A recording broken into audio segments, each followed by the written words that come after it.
महामारी का अदृश्य गणित SIR मॉडल कैसे करोड़ों जान बचाता है। इतिहास बार बार हमारे सामने एक कठोर सच्चाई रखता है। प्लेग, स्पेनिश फ्लू, सार्स या आधुनिक कोविड-19, जब भी महामारी आती है, मानव सभ्यता का पहिया अचानक रुक जाता है। बस्तियां कब्रिस्तान बन जाती हैं, अर्थव्यवस्था चरमरा जाती है और मनुष्यों के मन में अनिश्चितता और डर पैदा हो जाता है। लेकिन इस स्पष्ट अराजकता के बीच भी एक अदृश्य नियम काम करता है।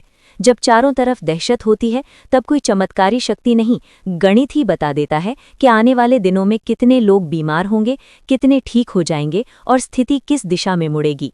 आज के इस विशेष वीडियो में हम कोई सामान्य चर्चा नहीं कर रहे हैं। हम महामारी के पर्दे के पीछे की उस शक्तिशाली संरचना के अंदर घुसेंगे जिसका नाम है SIR मॉडल। एक ऐसा मॉडल जो आधुनिक चिकित्सा विज्ञान और सार्वजनिक स्वास्थ्य नीति की रीढ़ के रूप में काम करता है। SIR मॉडल सुनने में जटिल लग सकता है, लेकिन इसका आधार अत्यंत सरल है। ये पूरी आबादी को 3 मूलभूत स्थितियों में बांटकर देखता है। पहली है S, द ससेप्टिबल, संवेदनशील। ये वे लोग हैं जिनके शरीर में किसी विशिष्ट बीमारी के खिलाफ कोई प्रतिरोधक क्षमता नहीं है। एक पूरी तरह से नया वायरस जब दुनिया में आता है, तब लगभग पूरी मानव जाति इस S श्रेणी में होती है। दूसरी है I, द इन्फेक्टेड, संक्रमित।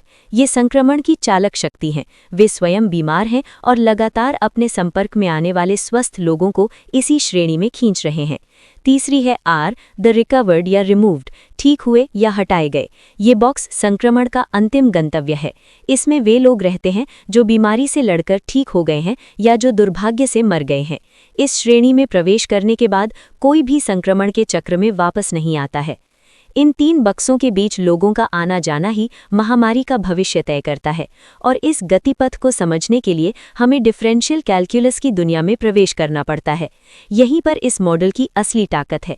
संक्रमण किस गति से बढ़ेगा या घटेगा, ये 2 महत्वपूर्ण गणितीय दरों पर निर्भर करता है। पहली है ट्रांसमिशन रेट या संचरण दर। ये पूरी तरह से मानव व्यवहार का प्रतिबिंब है। आप दिन में कितने लोगों से मिलते हैं, मास्क पहनते हैं या नहीं, भीड़ से बचते हैं या नहीं, इन सब को मिलाकर बीटा का मान निर्धारित होता है। दूसरी है रिकवरी रेट या ठीक होने की दर। ये चिकित्सा व्यवस्था की क्षमता, अस्पतालों के ढांचे और मनुष्य की अपनी रोग प्रतिरोधक क्षमता पर निर्भर करती है। इन दोनों दरों को समय के विपरीत रखने पर हम संक्रमण की एक पूरी तस्वीर देख सकते हैं। कब संक्रमितों की संख्या बढ़ेगी, कब चरम पर पहुंचेगी और कब धीरे धीरे घटने लगेगी। इस चर्चा के केंद्र में एक बहुत परिचित लेकिन डरावना शब्द है R0 या मूल प्रजनन संख्या। ये एक सरल अनुपात है जो बताता है कि एक संक्रमित व्यक्ति औसतन कितने नए लोगों को संक्रमित कर रहा है। अगर R0 1 से अधिक है तो संक्रमण ज्यामितीय दर से फैलता है और स्थिति जल्दी ही नियंत्रण से बाहर हो जाती है। अगर R0 ठीक 1 के बराबर है तो बीमारी समाज में स्थायी रूप से घूमती रहती है, और हमारा एकमात्र लक्ष्य है R0 को 1 के नीचे लाना। यहीं पर SIR मॉडल हमें सबसे प्रभावी हथियार देता है, क्रिटिकल वैक्सीनेशन थ्रेशहोल्ड, यानी कि आबादी के कितने प्रतिशत लोगों को टीका लगा दिया जाए तो संक्रमण की श्रृंखला अपने आप टूट जाएगी। ये इस मॉडल द्वारा सटीक रूप से गणना कर दिया जाता है। हालांकि वास्तविक दुनिया में SIR मॉडल लागू करते समय कुछ बड़ी चुनौतियां सामने आती हैं। पहली समस्या है छिपा हुआ संक्रमण। कई लोग संक्रमित होने के बाद भी उनमें कोई लक्षण प्रकट नहीं होते, लेकिन वे संक्रमण फैलाते रहते हैं।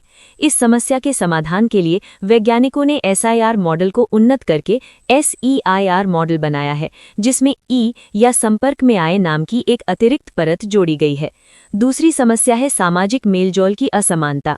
स्कूल, कॉलेज, बाजार या सार्वजनिक परिवहन में संक्रमण की दर कभी भी समान नहीं होती। इसके समाधान के लिए आधुनिक शोध में नेटवर्क बेस्ड SIR मॉडल का उपयोग किया जा रहा है, जहां प्रत्येक व्यक्ति के सामाजिक संपर्क के तरीके का अलग से विश्लेषण किया जाता है।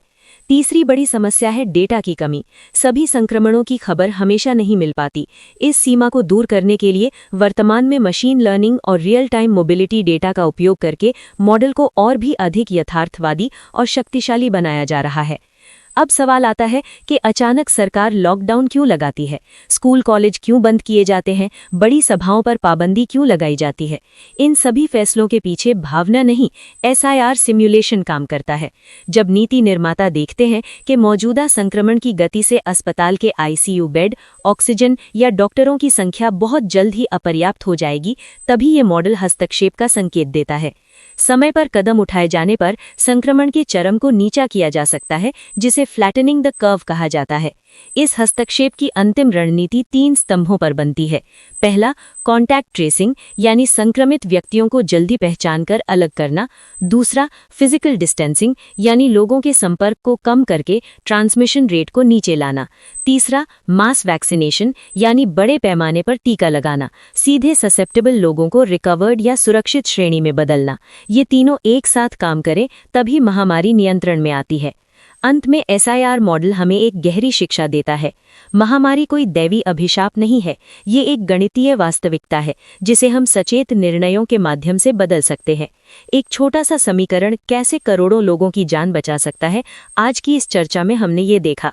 जब आप मास्क पहनते हैं, दूरी बनाए रखते हैं या टीका लगवाते हैं, तब आप केवल अपने आप को नहीं, समाज के पूरे गणितीय समीकरण को भी सुरक्षित दिशा में ढकेलते हैं। विज्ञान पर विश्वास रखें, सचेत रहें। अगले वीडियो में मिलते हैं। धन्यवाद।